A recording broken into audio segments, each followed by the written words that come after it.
आदाब दोस्तों। मैं हूं आपकी होस्ट साबिन कौसर और आप देख रहे हैं एक मुलाकात।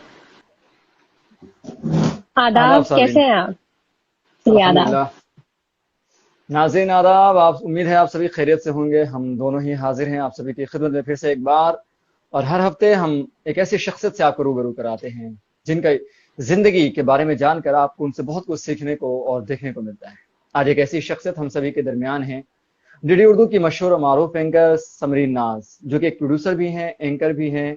उसके अलावा जो है वो स्क्रिप्ट राइटर हैं, वॉइस ओवर आर्टिस्ट हैं और भी बहुत खूबियों की मालिक हैं। आप सभी को मैं बतलाता चलूं कि डीडी उर्दू पे उनका बहुत से एपिसोड से उनके जो शोज हैं वो आते हैं। खासकर उनका जो बहुत ही फेमस शो रहा वो रहा फिल्म नामा। उसके अलावा जो उनका अभी रिसेंट में जो अभी सब चल रहा है वो है सितारों के जहां से। उसके अलावा आपने उनको दिगर शोज में, दिगर प्रोग्राम्स में देखा होगा जिनसे मंजर पस मंजर, माहौलियात और हम ख्वाब हमारे ताबीर भी हमारी, और बहुत से प्रोग्राम हैं जिनमें वो बतौर होस्ट, बतौर एंकर काम करती हैं। मैम, आपका बहुत बहुत खैर मकदम है हमारे प्रोग्राम एक मुलाकात में। बहुत बहुत शुक्रिया आपका महराज। और सबरीन आपका भी अ, बहुत बहुत शुक्रिया। तो थैंक दोस्तों यू। आपको आप मेरी जो आवाज मिल रही है? जी मैम, बिल्कुल आपकी जी आवाज प्रॉपर आ रही है। जी। जो ये मैं भी आपको सुन मुस्कुराता पा और रही हंसता हूँ हुआ जी। चेहरा आप देख रहे हैं, ये डीडी उर्दू का सबसे फेमस चेहरा है, जो आपको अक्सर और बेशतर प्रोमोज में और एपिसोड्स में बहुत बार देखा होगा आपने। जी, सबसे पहले तो आपका बहुत बहुत शुक्रिया कि आपने हमारे पेज के इनविटेशन को इतनी मोहब्बत और खलूस से एक्सेप्ट किया। Thank you so much for coming. आपका भी बहुत बहुत शुक्रिया। जी, बहुत बहुत शुक्रिया आपका भी कि आपने मुझे अपने प्रोग्राम में इनवाइट किया। जी। जी, जी। सबसे पहले तो हम आपसे जानना चाहेंगे कि आपकी स्कूलिंग कहाँ से हुई है? मेरी बेसिकली मेरा जो ताल्लुक है वो मेरठ शहर से है, यूपी से। जी। और वहीं से मैंने स्माइल गर्ल्स नेशनल कॉलेज, एक स्कूल था, मतलब कॉलेज भी है और स्कूल भी है, तो वहीं से मेरा मतलब स्कूलिंग भी हुई और कॉलेज भी मैंने वहीं से किया। और इसके बाद सुभारती आपने सुना होगा, एक इंस्टीट्यूट है, डेंटल है बेसिकली, वहां पर मास कम्युनिकेशन एक मतलब शुरू ही हुआ था उस साल जिस बार मैंने किया था। तो एक्चुअली क्या है कि मेरी जो मदर है, मेरी वालिदा, उन्हें बहुत शौक था कि मतलब मैं स्क्रीन पर आऊं और यूज दूं। तो उन्हीं के कहने पर, और कुछ मुझे बचपन से थोड़ा शौक भी था खुद ही, मतलब मैं अपने कॉलेज के और स्कूल लेवल पे काफ़ी एक्टिविटीज़ थी, फंक्शंस थे, उनमें पार्टिसिपेट करती थी, चाहे वो डांसिंग हो, चाहे एंकरिंग हो, मतलब किसी भी तरीके की जो भी एक्टिविटीज़ होती थी स्कूल और कॉलेज में, वो उसमें मैं पार्टिसिपेट ज़रूर करती थी और बड़ी एक्साइटेड रहती थी। तो ये मेरी वालिदा का बेसिकली शौक था कि मैं जो हूँ मैं इस फील्ड में आऊँ। तो स्कूलिंग मेरी मेरठ से ही हुई है। उसके बाद मैंने वहाँ से मास कम्युनिकेशन किया इंस्टीट्यूट से, सुभारती वहाँ पर कुछ साल खुला ही था वो, मास कम्युनिकेशन स्टार्ट ही होता है वहाँ से, तो वहाँ से मैंने मास कम्युनिकेशन का डिप्लोमा लिया। जी। सबसे पहला प्रोग्राम आपने कहाँ किया था? कौन सा प्रोग्राम था? सबसे पहला प्रोग्राम जो मुझे याद है वो मैंने मेरठ में ही किया था, सिटी हलचल करके वहाँ पर एक लोकल चैनल है, तो उससे मैं जुड़ी सबसे पहले। तो वहाँ के न्यूज डेस्क जी। पे मैंने, और वहीं पर एक छोटा सा ना स्केटिंग सिखाते थे, एक छोटा सा इंस्टीट्यूट था, अभी मुझे उसका एग्जैक्टली नाम याद नहीं आ रहा। वहाँ एक मिस्टर भारती भारती कहला, वो अच्छा। कुछ ना कुछ प्रोग्राम्स करते रहते थे अरेंज, जैसे आपको आवाज सही आ रही है मेरी मेराज? अब तो बिल्कुल मैम, जब जी, बिल्कुल आ बिल्कुल, रही है। बिल्कुल। जी ओके सही है मैम। फाइन। हाँ, तो वहाँ वो फंक्शंस वगैरह करते रहते थे अलग अलग तरीके के, जैसे स्टेज शोज वगैरह, तो उसमें एक होस्ट की, उन्हें फीमेल होस्ट की जरूरत होती थी, क्योंकि मेल तो वो खुद ही थे, मतलब वो करते थे मेल होस्ट, और फीमेल की जरूरत होती थी, तो अक्सर वो उनका मेरा उनसे कांटेक्ट हुआ क्योंकि हलचल के ही जरिए। तो वहां से उन्होंने मुझे कहा कि आप मेरे साथ किया करें, तो हम दोनों की एक जोड़ी अच्छी बन गई थी, तो हमने मेरठ में कई ओके। मतलब लोकल लेवल के प्रोग्राम्स किए हैं। तो वहां से मेरा काफी और इंटरेस्ट इसमें और ज्यादा बढ़ गया। तो जी। मतलब ये आप समझ लें, मैं कॉलेज के ज़माने से ही ये चीज़ें कर रही हूँ, उसके बाद फिर मैंने इसी में कोर्स भी कर लिया, तो वहीं से मेरा जो सा इंटरेस्ट था वो डेवलप हुआ। तो मैम, जी। जी। जब आपने मास कम्युनिकेशन कंप्लीट किया, उस वक्त से लेकर डीडी उर्दू का सफर कितना मुश्किल रहा? बहुत मुश्किल रहा मेरा, आज मैं मतलब वाकई में आज मैं इस सब को याद करती हूँ ना, तो मुझे ऐसा लगता है शायद मैं अब वो स्ट्रगल नहीं कर पाऊंगी। क्योंकि देखिए, एक तो ये होता है कि इस फील्ड से तो कोई हमारे घर में कोई नहीं था। मतलब मम्मी तो टीचर हैं, गवर्नमेंट टीचर है, बल्कि वो अभी रिटायर हुई हैं 2021 में ही। और पापा का हम्म। अपना बिजनेस था। और क्योंकि मम्मी भी टीचर थी तो मतलब बीएड, मेरी दोनों छोटी बहनों ने बीएड ही किया। हालांकि शुरू में अच्छा। एक आध दफा मम्मी ने कहा भी, मेरी वालिदा ने, कि आप तुम भी बीएड ही कर लो। हालांकि उनका तो इंटरेस्ट था कि मैं जाऊं, लेकिन कहेंगी नहीं नहीं चलो, ये जॉब फिर भी कंफर्टेबल है, टीचिंग की जॉब थोड़ी कंफर्टेबल होती है, हम्म। उसमें टाइमिंग का जी कोई जी जी। टेंशन नहीं होता। तो उन्होंने हम्म। एक दफा उन्होंने दिल बनाया कि चलो तुम भी बीएड ही कर लो। तो मैंने कहा अच्छा। नहीं नहीं नहीं नहीं, अब नहीं करना, अब बोरिंग से लगता है मुझे, और मैं बच्चों को हैंडल नहीं कर सकती इतनी पेशेंस के साथ। क्योंकि शुरू शुरू में आपको पता है, वो थोड़ा सा ना जेब खर्च के लिए अक्सर ना हम लोग मतलब कर लेते हैं छोटी छोटी जॉब जब कॉलेज में होते हैं। तो मैंने टीचिंग भी की है। हम्म।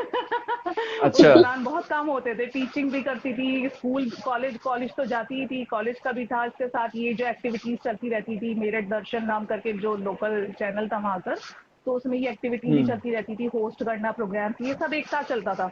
तो मैंने एक जेब खर्च के लिए वहां पर मैंने मतलब जॉब भी की है, 1500 उस वक्त मुझे मिलते थे। तो मेरा जेब खर्च भी चलता था। तो उसी से मुझे ये तजुर्बा हुआ कि मैं बच्चों को उतनी अच्छी तरीके से हैंडल नहीं कर सकती, स्पेशली छोटे हम्म। बच्चों को तो बिल्कुल नहीं कर सकती। तो मैंने कहा नहीं मम्मी, मैं नहीं करूंगी, मैं बीएड नहीं करूंगी। अब आपको ये पसंद है न्यूज रीडिंग का, तो मैं इसी में जाऊंगी फिर।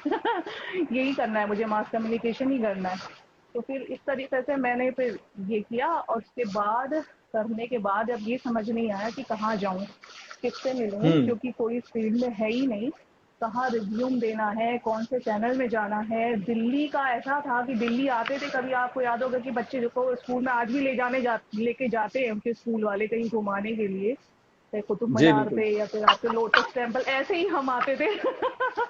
हमें मतलब इसी तरीके से दिल्ली आना होता था कि स्कूल की तरफ से आ गए और घूम लिया। वैसे दिल्ली का कुछ नहीं पता था उस वक्त तक।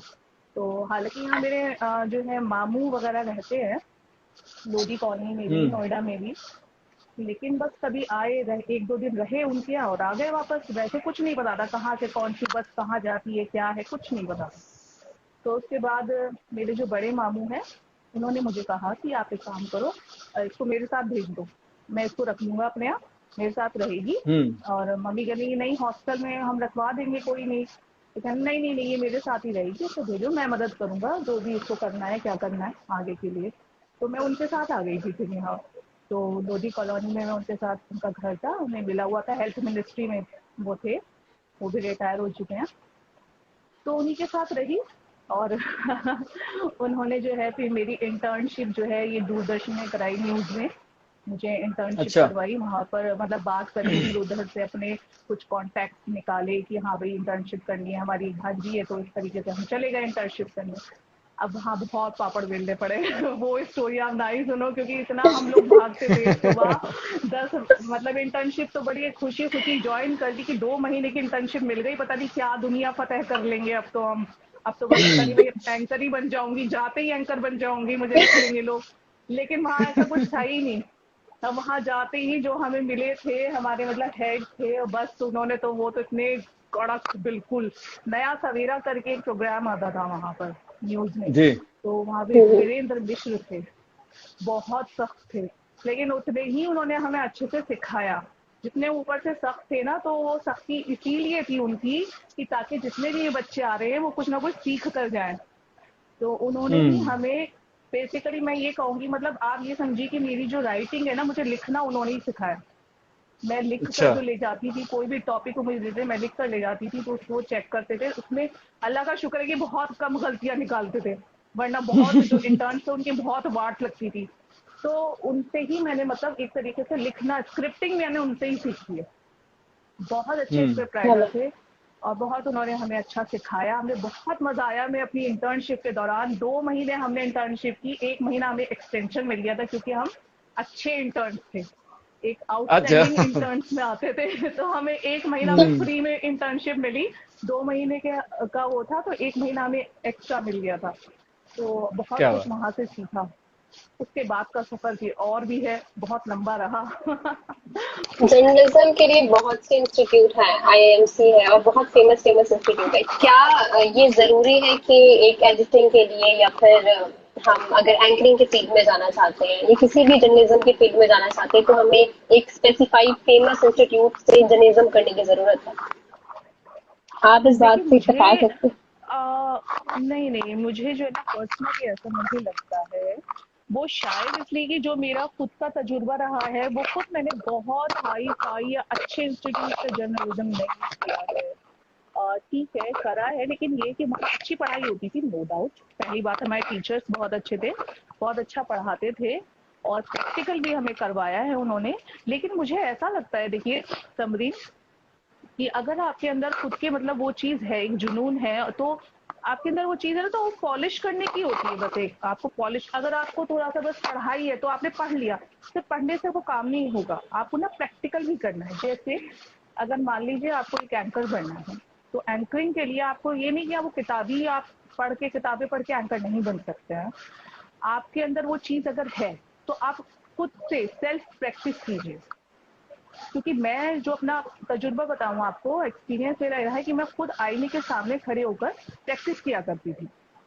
ठीक है, वो मैंने करे हैं, स्टेज पर भी होस्ट किया, लेकिन कई बार मुझे लगता था कि ये चीज मैंने गलत कर दी, ये मुझे ऐसे नहीं करना था, ऐसे करना था।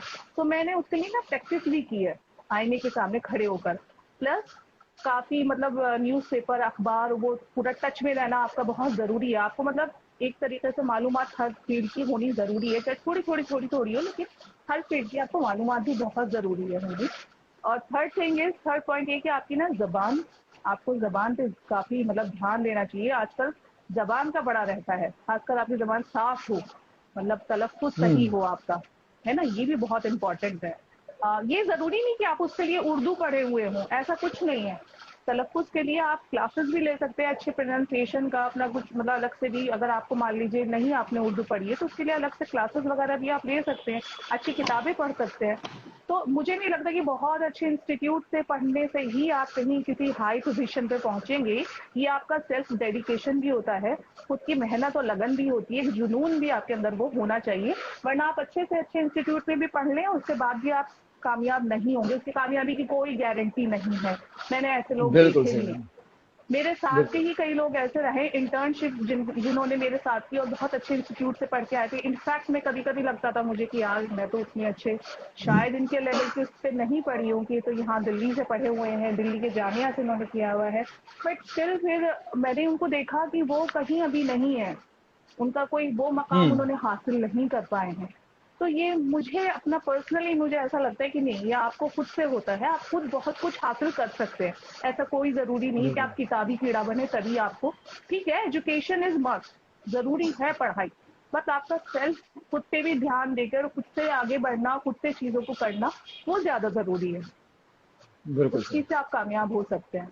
जी। जी, लोगों का मैम मानना है आपका कि अगर आप मेरा बोले बोले। डीडी उर्दू पर आपका सबसे पहला प्रोग्राम कौन सा था एज ए एंकर? अच्छा, सबसे पहला प्रोग्राम मैं आपको सही बताऊं, मुझे बिल्कुल अभी इतना ध्यान है, डीडी उर्दू का तो नहीं मैं बताऊंगी आपको, मैं बताऊंगी कि मेरा पहला ही प्रोग्राम टीवी पे कौन सा था। आपको हंसी जी आएगी, जी। आपको ना हंसी आएगी, क्योंकि एक चैनल मैंने ज्वाइन किया था, मैं चैनल का नाम नहीं लूंगी, दिल्ली का एक चैनल हम्म। था और सबसे पहला चैनल अच्छा। वही था जो मैंने एज एन एंकर ज्वाइन किया था। तो वहां मुझे ना एक प्रोग्राम दिया उन्होंने, अब मुझे खुद हंसी आ रही है वो क्या प्रोग्राम था। वो उनका प्रोग्राम का कॉन्सेप्ट ये था कि दादी माँ के नुस्खे। तो उसमें उन्होंने अच्छा। मुझे अजीबो गरीब उसमें मुझे एंकरिंग करनी थी, और बहुत ही अजीबो गरीब इसलिए था कि उन्होंने पेट के कीड़े मारने की दवा के ऊपर मुझे प्रोग्राम कहा था कि आप पेट की कीड़े मारने की दवा है, उसके ऊपर आपको लिखना है और एंकरिंग करनी है और बताना है। आई स्वेयर मुझे खुद हंसी आ रही थी उसका एंकर करते हुए, और वो मुझे ऐसे ही कुछ ना कुछ टॉपिक दे देते थे अजीबो गरीब की, बस वो मुझे ना हंसी आती रहती थी उसे करते हुए। एक दिन मैंने सोचा मैं ये प्रोग्राम नहीं करने की हूँ। कि क्या मुझसे मतलब कभी पेट के कीड़े, कभी कब्ज का, कभी कुछ आप मुझे पकड़ा देते हो कि ये आप करो। तो उस प्रोग्राम का इनफैक्ट मुझे नाम याद नहीं आ रहा, लेकिन उसमें दादी माँ के नुस्खे पूरे भरे हुए थे। कब्ज के, कीड़ों के और दांत के दर्द के। मैंने कहा ये प्रोग्राम मुझे नहीं करना। आप मुझे कोई और सा प्रोग्राम दे दो। तो फर्स्ट प्रोग्राम मेरा वो बड़ा फनी सा था। उसके बाद रेडियो उर्दू में तो आई थिंक मुशायरे वगैरह की मतलब एंकरिंग से शुरुआत की थी। मुशायरे कवर करने अच्छा। के लिए हमें भेजा जाता था, तो वहीं हम लोग एंकर भी मतलब हमसे ही कराया जाता था, तो उससे शुरुआत की थी मैंने।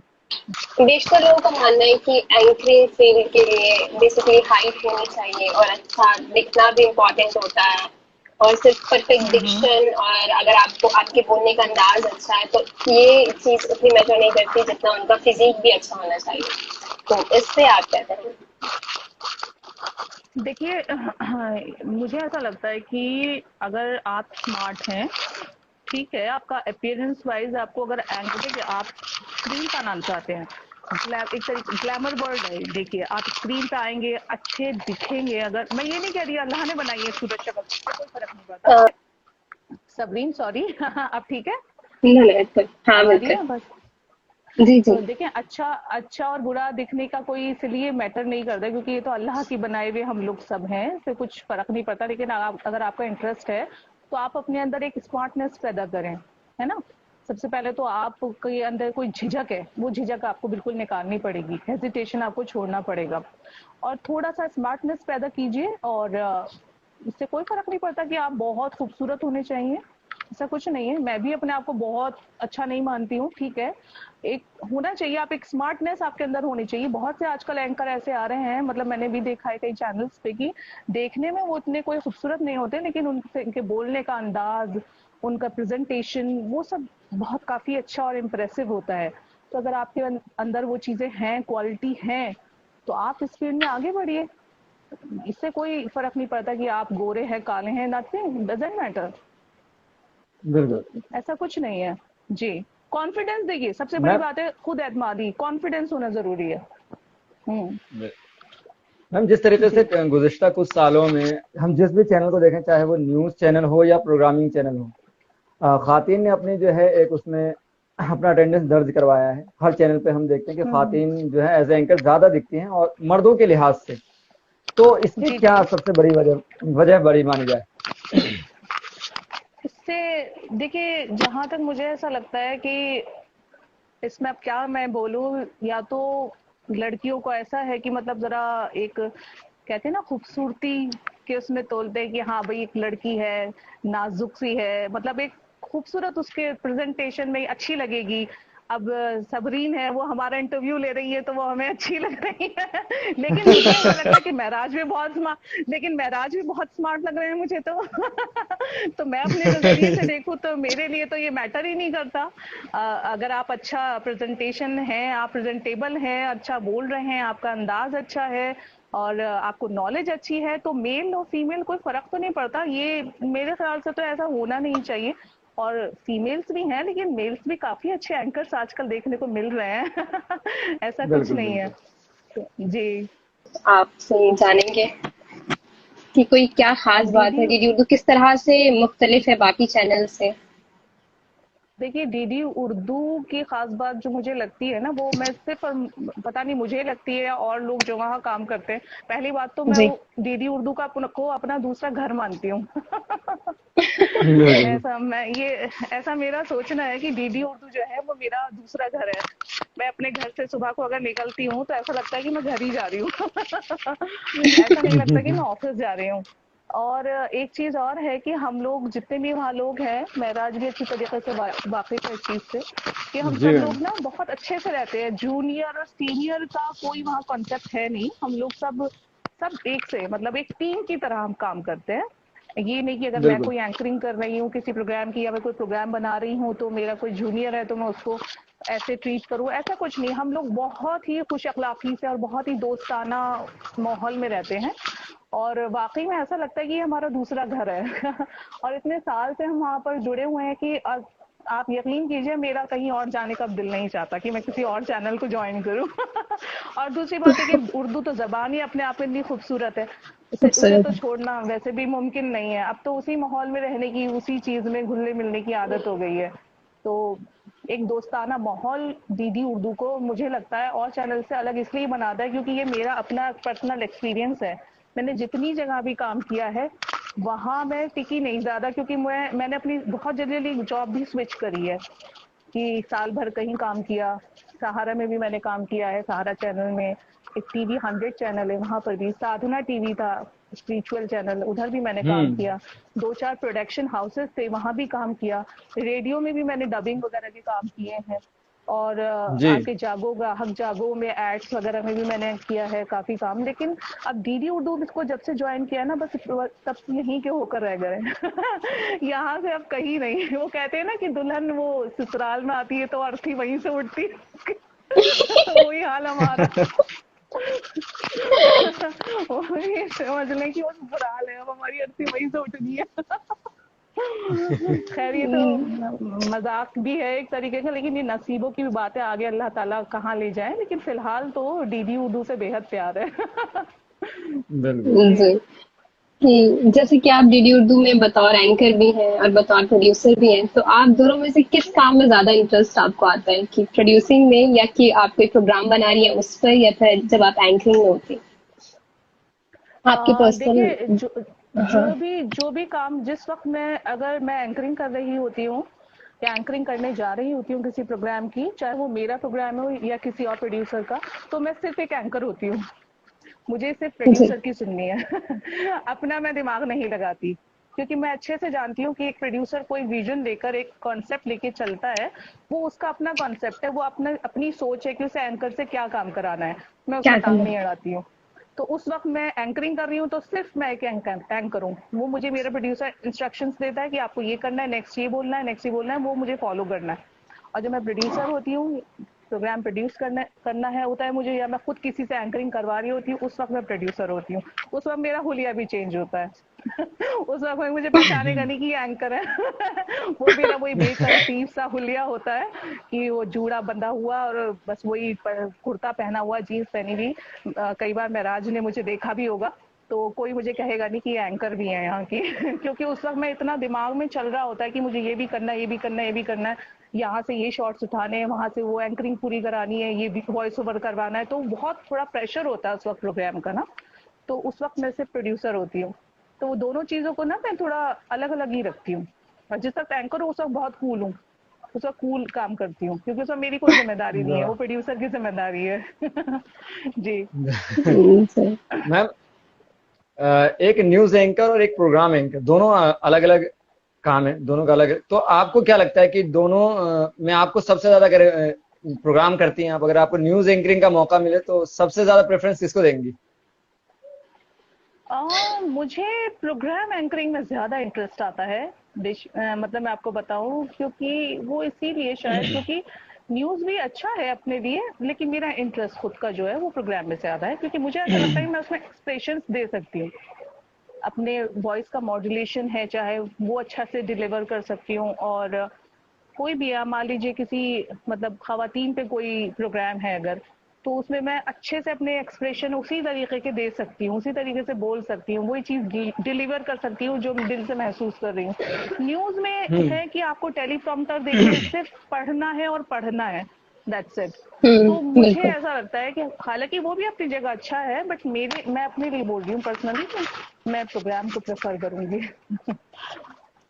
ओके मैम, आप क्योंकि डीडी उर्दू पे आपका बहुत लंबा अरसा गुजरा है, काफी लोग आपको जानते भी हैं। जब आप अपने गांव जाती हो, अपने शहर जाती हैं, या कहीं आप ट्रेवल कर रही हो और किसी ने आपको देख कर कहा अरे आप तो वहां काम करते हो, ऐसा कोई इंसिडेंट हुआ हो आपकी ऐसा लाइफ हुआ में? है, ऐसा हुआ है, ऐसा वो हम हुआ है। जानना चाहेंगे। ऐसा, जी, एक बार ऐसा हुआ था कि 15 अगस्त के ऊपर हम कुछ प्रोग्राम बना रहे थे, तो उसमें एंकरिंग भी मुझे ही करनी थी, क्योंकि वो मेरा ही प्रोग्राम था और प्रोडक्शन तो था ही मेरा। तो हम लोग यहाँ आपका यहाँ गए थे शूट, किसी जगह पे, देखिए मुझे याद नहीं आ रहा ध्यान, India Gate, India Gate shoot okay. करने गए थे। तो वहां से एक जो है सिपाही, मेरा सामान रखा हुआ था वहाँ, हमें एक लोकेशन से दूसरी लोकेशन पर जाना था। तो मैं अपना हम्म। सामान खुद उठाने लगी, जैसा कि मैंने आपको पहले भी कहा कि हम एज अ टीम वर्क काम करते हैं। हम ये नहीं कि अगर मैं एंकरिंग जी कर रही हूँ बिल्कुल। तो कुछ नहीं, मैंने अपना वो उनका माइक वगैरह भी उठाया, कुछ और भी चीज में उठाने लगी, और मेरा भी कुछ सामान था, तो टीम के साथ मैं जाने लगी। तो एकदम से एक सिपाही था, वहां पर खड़ा हुआ था, वो आया, मैं पूरा मतलब पहन रखी थी अपने यूनिफॉर्म वगैरह, कह मैडम मैडम मैडम लाइए लाइए लाइए सामान आप मुझे दीजिए। मैं कहा नहीं नहीं मैं उठा लूंगी, अच्छा। आपको परेशान। अरे नहीं नहीं मैडम, हम तो आपको डीडी उर्दू पे देखते हैं। आपके तो मैं प्रोग्राम रेगुलर देखता हूँ। मैंने कहा अच्छा, अगर हाँ हाँ, अरे आपको तो मैं सारे प्रोग्राम देखता हूँ रेगुलर, और बहुत अच्छा लगा आपसे मिलकर मैडम, लाइए मैं आपका सामान खुद उठाऊंगा, आप रहने दीजिए। तो मुझे बहुत अच्छा लगा कि अच्छा चलो मेरे प्रोग्राम देखते हैं, कोई है मेरे फैन भी। और ऐसे ही एक बार हम लोग नैनीताल घूमने गए थे, तो एक होटल में हम लोग गए, तो वहां पर तो मेरे ख्याल से ज्यादातर ये लोग देखते हैं, दूरदर्शन वगैरह देखा जाता है, बहुत अच्छे उससे देखा जाता है वहां पर। तो हम्म। हम लोग गए, तो वो मुझे बड़े गौर से देखने लगा जो रिसेप्शन पे था। तो मैंने कहा पता नहीं क्यों देख रहे थे गौर से, तो कहने लगा आप टीवी पर आती हैं। तो मैंने कहा जी जी जी जी आप दूरदर्शन देखते हैं? कहते जी मैंने आपके प्रोग्राम देखे, आप फिल्मी प्रोग्राम करती हैं? मैंने कहा हाँ मैं फिल्मी प्रोग्राम करती हूँ। फिर उसने हमें बहुत अच्छा रूम दिया, बहुत अच्छे से मतलब वीआईपी ट्रीटमेंट हमें वहां पर मिला। तो क्या बात है। ऐसा लगता है कि हाँ लोग रिकॉग्नाइज करते हैं कहीं ना कहीं। चलो ये मेहनत हमारी वसूल बिल्कुल। होती है इससे। आपकी हम्म। सबसे बड़ा फियर क्या है आपकी जिंदगी में, सबसे बड़ा डर? सबसे बड़ा दर्द मतलब किस चीज के लिए? डर तो मैं बहुत चीजों से, मैं तो छिपकली से भी बहुत डरती हूँ। जिंदगी में किसी किसी चीज से अगर मुझे डर लगता है वो छिपकली है। छिपकली से तो मैं बहुत डरती हूँ। इसके अलावा आप क्या पूछना चाह रहे हैं? जी यही पूछना चाह रहे हैं कि आपका बिगेस्ट फियर क्या है, कि लोगों को मौत से डर लगता है और बहुत सी चीजों से लगता है। नहीं। नहीं नहीं, देखिए मौत का तो एक दिन मुकर्रर है, वो तो सबको आनी है। वो तो एक कि नेचुरल चीज है, उसे आप नहीं रोक सकते, नेचुरल प्रोसेस है।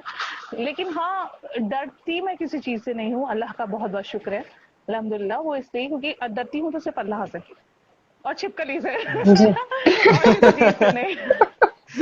छिपकली से बहुत डरती हूँ, और अल्लाह के बाद छिपकली से डर लगता है, और किसी चीज से डर नहीं लगता। और मेरे हिसाब से किसी चीज से डरना भी नहीं चाहिए, क्योंकि जिंदगी है और अप एंड डाउन चलते ही रहते हैं, हर इंसान की लाइफ में होती है, प्रॉब्लम्स, परेशानियां, स्ट्रेस। आजकल कोई भी मेरे ख्याल से फ्री नहीं है इन सब चीजों से। तो डरने बिल्कुल। से कोई सोल्यूशन नहीं निकलेगा किसी चीज को लेकर। अगर मुझे ऐसा लगता है अगर आपको किसी चीज से डर लगता है ना, तो उसको फेस आपको करना चाहिए, उसे फिर फेस कीजिए अगर डर लगता है आपको। जैसे कि मैं अब छिपकलियों को फेस करने लगी हूँ, अगर होती है तो मैं थोड़ा सा सामने से निकल जाती हूँ। या बैठी होती है अगर वॉशरूम में तो मैं चली जाती हूँ, क्योंकि मैं ये सोचती हूँ कब तक डरूंगी इससे, किसी दिन मेरे ऊपर गिर गई तो जी। क्या होगा। तो बिल्कुल। इसलिए जी। डरना तो नहीं चाहिए जी। परेशानियों हम्म। से लड़कर ही नौका पार होती है। जी जी। बिल्कुल। बिल्कुल। जी योर बिगेस्ट और ड्रीम, वैसे भी सबसे बड़ा सब। सबसे बड़ा सपना, देखिए अब सपना जी। तो मैं आपको सही बताऊं, मेरा कोई सपना नहीं है। मैं हर दिन को बस भरपूर तरीके से जीना चाहती हूँ, अच्छा काम करना चाहती हूँ, और इतना अच्छा काम करना चाहती हूँ कि मुझे रात को लेटते वक्त, सोते वक्त, जब मैं सोने जाऊं बेड पर, तो मुझे लगे हाँ, सेटिस्फैक्शन फील हो कि हाँ आज मैंने ये काम किया, आज का मेरा दिन मतलब कारगर साबित हुआ, कुछ हुआ आज के दिन। ऐसा ना हो कि ब्लैंक चला गया, कि मुझे ऐसा लगे कि अरे यार मैंने तो कुछ किया ही नहीं आज, आज का दिन तो मेरा ऐसे ही गुजर गया, उम्र और आगे बढ़ गई मेरी। ऐसा नहीं, जो भी करो बहुत दिल से, लगन से और मोहब्बत के साथ करो, जिस भी काम को करो, घुस जाओ उस काम के अंदर। बस ये मेरा एक है, और ड्रीम मेरा, मैं आपको यकीन कीजिए मेरा कोई ड्रीम नहीं है। मैं जहाँ हूँ मैं बहुत खुश हूँ, आगे बढ़ने की कोशिश करती हूँ, काम अच्छे से और मेहनत से। और किसी चीज का सहारा मुझे नहीं चाहिए, सिर्फ मेहनत का सहारा चाहिए, अल्लाह का साथ, मेहनत, बस ये दो चीज है, और कुछ क्या कुछ बात नहीं, ना कोई ड्रीम है। आज में ही जीना मैं पसंद करती हूँ, कल की मैं सोचती नहीं हूँ, कल के बारे। वक्त होता है फ्री टाइम में, आप क्या करना पसंद करती हैं? एक हॉबी। फ्री टाइम में तो आपको हंसी आएगी, मैं वेब सीरीज देखती हूँ। और मेरे हस्बैंड जो है उनको साउथ इंडियन मूवी देखना पसंद है, तो वो मुझे जबरदस्ती साउथ इंडियन मूवी दिखाते हैं बैठा बैठा के, और मुझे वो बहुत बोर करती है कई बार, क्योंकि मुझे अपनी कुछ सीरीज है नेटफ्लिक्स वगैरह पे और कुछ और मतलब अमेजोन वगैरह पे, मैंने वो सेलेक्ट की हुई, मैं वो देखती हूँ जब भी मुझे टाइम मिलता है कि चलो आज पूरा कर लूँ। तो वो मुझे देखने नहीं देते, वो मुझे साउथ इंडियन मूवीज दिखाते हैं। तो बस फ्री टाइम में तो जी मेरा ये रहता है। और इसके अलावा देखिए जो भी फ्री टाइम होता है वो मैं अपने घर को देती हूँ। कुकिंग है, घर की क्लीनिंग में भी मैं फिर करती हूँ कुछ ना कुछ, उसको डेकोरेट करना, ये सब चीजें कुछ ना कुछ घर के अंदर मैं मसरूफ रहती हूँ फ्री टाइम में। हम्म। जी। जी मैम। मैम जिस तरीके से अभी हम बहुत से एंकर्स हैं उन्हें देखते हैं कि वो सोशल मीडिया पे बहुत एक्टिव रहती हैं, अपने प्रोग्राम्स जो वो शूट कर रही हैं तो कैमरे के साथ फोटो, प्रोडक्शन के साथ, फेसबुक, इंस्टा, ऐसा टिकटॉक, होता है। रील्स पे। लेकिन आप सोशल मीडिया से मतलब बहुत दूर रहती हैं। हमने देखा है आप सोशल मीडिया पे चुनिंदा फोटोज अगर कहीं घूमने गई तो आपने अपलोड कर दिया, अदरवाइज नहीं कर दिया। और इस पे इस चीज में इंस्टा पे तो आपके कुल 2 पोस्ट हैं। सही कह रहे हैं आप, तो मैं रील्स बहुत वगैरह कच्ची हूँ। बनाना या इन सब से, तो इनसे दूरी इतनी क्यों है? अब पता नहीं महराज, आई डोंट नो, पता नहीं क्यों ऐसा है ये, जबकि गलत है। आज के जो सिनेरियो में, आज के माहौल में ना ये सब चीजें काफी हो गई हैं, और आप अपने आप को आप प्रमोट भी करते हैं, प्रेजेंट भी करते हैं कि जी आप ये हैं। जी। ये आप बिल्कुल सही कह रहे हैं, ये मेरे अंदर वीकनेस है। इस पे मैं काम जरूर करूंगी, आपकी मदद लूंगी इस काम में मैं। चलिए इंशाल्लाह इस जरूर। चीज में वाकई में कच्ची हूँ। मुझे कई लोग बोल चुके हैं इस चीज के लिए, आप इतना प्रोग्राम करते हो, सब कुछ करते हो, अपने आप को मतलब डालो फेसबुक पे, इंस्टा पे, हर जगह आप एक्टिव रहा करो। बट वाकई में ये चीज, जी ये मैं बिल्कुल। नहीं कर पाती। इस चीज में मैं कमजोर हूँ, जी करूंगी बिल्कुल। मैं इस पे। हाँ, आप अपने प्रोग्राम्स के छोटे छोटे क्लिप्स भी डाल सकते हैं रील्स वगैरह पे, काफी अच्छा प्लेटफॉर्म है। हाँ हाँ, तो नहीं ये ये आप सही कह रहे हैं, वो सब मैं करना चाहती हूँ लेकिन कर नहीं पाती, पता नहीं क्या वजह रही, वो वजह मैं नहीं ढूंढ पाई। लेकिन अभी मैं सोचती हूँ कई बार कि ये सब करना चाहिए, मैं करूंगी इंशाल्लाह इस चीज को। पे फ्रीलांस बहुत से एंकर आते हैं और चले जाते हैं। आप माशाल्लाह आपका एक अपना मुस्तकिल प्रोग्राम है, चाहे वो हम्म। फिल्मनामा हो, सितारों के जहां से हो। ये वो प्रोग्राम्स है जो आपकी पहचान है कि हाँ ये एज ए प्रोड्यूसर और एज ए एंकर दोनों ये आपका ही शो है। तो जी एक जी। किसी भी शख्सियत के लिए उसका मुस्तकिल प्रोग्राम मिल जाना तो सबसे बड़ी अपॉर्चुनिटी होती है। और आपके हाँ जी पास एक बिल्कुल। नहीं बल्कि दो तीन प्रोग्राम है, जैसे फिल्मनामा और एक और आपका प्रोग्राम आता था यादों के हाँ, दरीचे से। यादों के दरीचे से। वो एक्चुअली एक यादों वो के हो गया आप दरीचे से, और फिल्मनामा तो अभी खत्म है, अभी सितारों के जहां से है, वो भी फिल्मी है। सितारों के जहां इसके से। अलावा, हाँ, इसके अलावा अलग अलग तो प्रोड्यूसर्स के एंकर्स भी मैं करती हूँ, और जी, लोगों के प्रोग्राम्स के। हम्म। तो एक अपना मुस्तकिल प्रोग्राम जब आपको मिला था, जब फर्स्ट टाइम आपको कहा गया कि ये प्रोग्राम आपका ही है as a producer as a anchor करना, मैं उस वक्त के लम्हात जानना चाहता हूँ कि उस वक्त कैसी फीलिंग थी? इस वक्त आपको एक बात बताऊं, मतलब ये देखिए, प्रोग्राम्स तो और ये सब चीजों से तो मैं पहले से ही जुड़ी हुई हूँ, लेकिन मैंने ना बीच में एक ब्रेक ले लिया था। ब्रेक ऐसे कि मैंने थोड़ा सा प्रोडक्शन से दूरी बना ली थी, और कुछ दूसरे काम में मैं मतलब चली गई थी, दूरदर्शन के अंदर ही। और या तो किसी वजूहात, पर्सनल मेरी कुछ मतलब चीजें थी, उस वजह से मैं थोड़ा सा प्रोडक्शन में टाइम नहीं दे पा रही थी। तो मैंने एक अलग फील्ड ले लिया था दूरदर्शन के अंदर ही। लेकिन ये है कि फिर मुझे दोबारा से कहा गया कि आप मतलब प्रोग्राम कीजिए, और आपको ये दिया जाएगा। तो वो मैंने लिया, और मुझे उसमें कोई दुश्वारी नहीं आई, क्योंकि ये सब चीजें तो मैं करती ही आ रही हूँ। अल्लाह का शुक्र है कि सब बहुत ही स्मूथली हुआ, कोई दुश्वारी नहीं आई। मैं इसको नहीं कहूंगी कि मुझे। और दूसरी बात कि मेरे जो कलीग्स हैं, जो मेरे दोस्त हैं, वो बहुत सपोर्टिंग है, बहुत ज्यादा सपोर्टिंग है। हमारे 3-4 लोगों का एक ग्रुप है, तो हम लोगों को मतलब आपस में कोई भी प्रॉब्लम होती है तो हम एक दूसरे का अच्छे से साथ निभाते हैं उस वक्त। तो इसलिए कोई जी। परेशानी दुश्वारी नहीं आई, आराम से हो गया सब। चलिए जी माशा। मैम जो लोग इस फील्ड में कदम रखना चाहते हैं, चाहे वो गर्ल्स हों या बॉयज हों, आपका जी। इतने सालों के तजुर्बे के हिसाब से उनको क्या सजेशन देना चाहेंगे? देखिए वही मेरा सजेशन है, मैं अभी आपसे कह भी रही थी कि सबसे पहले तो आप ना अपनी तालीम मुकम्मल कीजिए बहुत अच्छे से। अगर आप इस फील्ड में आना चाहते हैं तो इसमें मतलब अच्छे कोर्सेज भी हैं आजकल, जर्नलिज्म में आपके बैचलर्स भी है, डिप्लोमा में भी है, हर तरीके का है। आप उसमें जाइए, मेहनत कीजिए और प्रिपरेशन कीजिए, अच्छे इंस्टीट्यूट से आप मतलब करिए इसको। और सबसे बड़ी बात, वही वाली बात, पढ़ाई के साथ साथ आप अपने ऊपर भी ध्यान दीजिए, खुद से मेहनत कीजिए। मान लीजिए आपको एक एंकर ही बनना है, तो सबसे पहले तो आप अपने वही तलफ्फुज पे ध्यान दीजिए, लफ्ज आपका पे। अंदाज। हम्म। जी, तलफ्फुज पे बहुत जरूरी है। देखिए आज के वक्त में आपकी जबान बिल्कुल साफ होती है, वो कहते हैं ना, नुक्ता ना हो तो खुदा से खुदा जुदा हो जाता है। तो वो जी चीज बिल्कुल। नहीं होनी चाहिए। हाँ, नुक्ते का बहुत ज्यादा मतलब जबान पे बहुत ज्यादा ध्यान दीजिए। और वही आप आईने के सामने प्रैक्टिस कीजिए बोलने की, मॉड्यूलेशन पे ध्यान दीजिए, अपने फेशियल एक्सप्रेशंस पे ध्यान दीजिए कि आप अगर कोई दुख भरी न्यूज दे रहे हैं तो आप हंसते हुए मत दीजिए, आपको कैसे फेस को मतलब थोड़ा डाउन करना है। खुशी की अगर आप दे रहे हैं तो वो खुशी आपके अंदर से आनी चाहिए, चेहरे पर दिखनी चाहिए कि हाँ आप खुश हैं, ऐसे नहीं कि आप जबरदस्ती हंसकर वो न्यूज दे रहे हैं। तो ये चीजें ना अपने एक्सप्रेशन पे बहुत ध्यान दीजिए। आप जो बोल रहे हैं उसे दिल से महसूस करके, दिल से फील करके तब बोलिए, उसमें घुस कर उसके अंदर उतर कर बोलिए, तब आपके चेहरे पर वो एक्सप्रेशंस आएंगे। कोशिश कीजिए जी कि टेलीप्रॉम्प्टर से दूरी बनाएं, स्पेशली अगर आप प्रोग्रामिंग में हैं। न्यूज में तो देखिए टेलीप्रॉम्प्टर करेक्ट। चल जाता है, प्रोग्रामिंग में अगर आप टेलीप्रॉम्प्टर ले रहे हैं तो आपके फेस के एक्सप्रेशन कभी अच्छे नहीं आएंगे। मेरा ये पर्सनल मानना है, हो सकता है कि कोई इस चीज को ना माने, बट मुझे ऐसा लगता है कि हम्म। अगर प्रोग्रामिंग है तो आप, जरूरी नहीं आपको एज इट इज स्क्रिप्ट पढ़े, आप स्क्रिप्ट के मूड को समझिए, उस मूड को आप एक्सप्रेस कीजिए अपने अल्फाज में।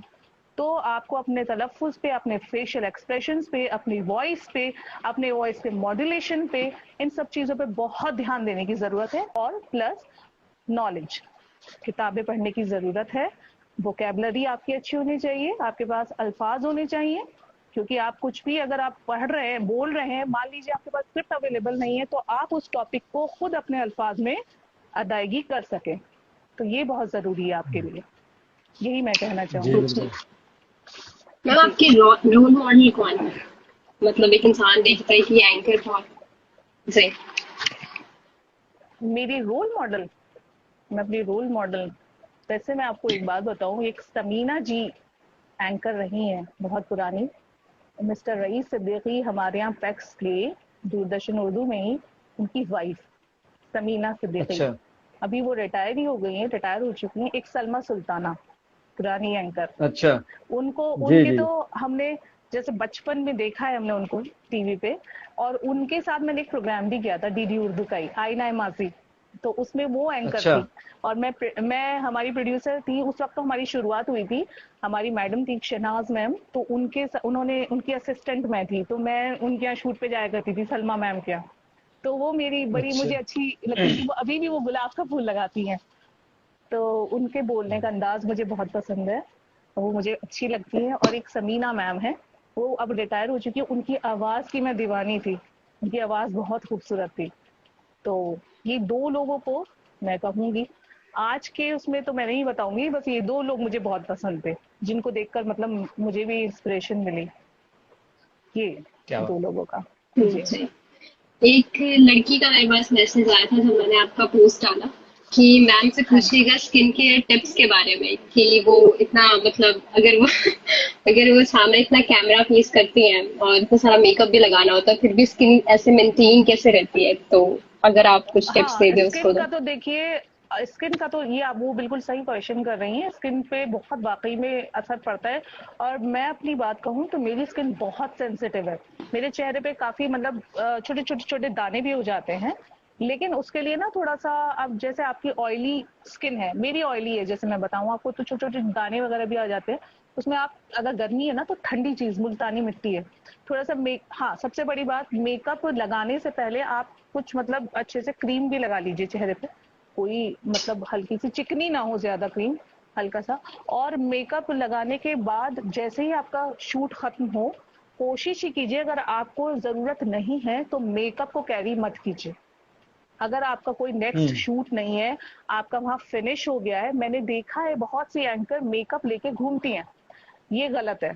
मेकअप आप फौरन रिमूव कीजिए, और रिमूव करने के बाद उसे चेहरे को धोइए मत, कम से कम भी 1 घंटे, आधे से 1 घंटे मत धोइए। और रिमूव करने की कोशिश कीजिए कि नारियल का तेल से या बेबी ऑयल से आप रिमूव कर लें उसको, और हल्के हल्के ऐसे करके और हल्का हल्का रिमूव करके, और उसको आप पानी मत लगाइए, क्योंकि आपके पोर्स ओपन होते हैं, उस वक्त मत कीजिए। आधे घंटे बाद आप उसे फेस को वॉश कर लीजिए। और रात को आप अच्छा कोई मॉइस्चराइजर वगैरह क्रीम अच्छी होती है, नाइट क्रीम्स होती हैं, वो कुछ अपने चेहरे के हिसाब से, ड्राई स्किन है, ऑयली स्किन है, अकॉर्डिंगली आप लीजिए, उसे लगा के सोइए।